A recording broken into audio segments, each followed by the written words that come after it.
জামাত ইসলামকে নিয়ে যেসব নারীরা আপত্তিকর মন্তব্য করতেছে তারা কিন্তু অনেক আগ থেকেই সোশ্যাল মিডিয়ায় কাঁপাচ্ছে। একজন বিড়াকে বিয়ে করে তিনি কিন্তু সোশ্যাল মিডিয়ায় পরিচিত হয়েছেন।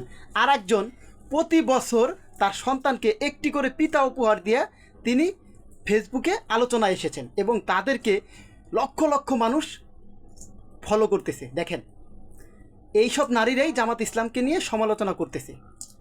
তারা স্বাধীনভাবে কিন্তু সমালোচনা করতেছে। জামাত ইসলামের কোনো নেতাকর্মী তাদেরকে কিন্তু কোনো ধরনের এই সমালোচনার উত্তর দিচ্ছে না। এইসব নারীরা যদি অন্য রাজনৈতিক দলকে নিয়ে এরকম সমালোচনা করত, এরকম আপত্তি জানাইতো, তাহলে এতক্ষণে ওইসব নারীরা অনেকভাবেই হেনস্থার শিকার হতো। কিন্তু জামাত ইসলাম তাদের এইসব সমালোচনা আমলেও নিচ্ছে না, কোনো ধরনের বিবৃতিও দিচ্ছে না। কিন্তু সোশ্যাল মিডিয়ায় আরও কিছু নারীরা আছে, তারা সোশ্যাল মিডিয়ায় এসে বলতেছে যে পুরো নারী জাতির দায়িত্ব আপনাদের কে দিয়েছে। এরকম প্রশ্নও অনেক নারীরা করেছে। এলা বুঝে দেখেন যে এমন নারীরা জামাত ইসলামকে নিয়ে সমালোচনা করে যাদের স্বামী গুণে শেষ করা যাবে না।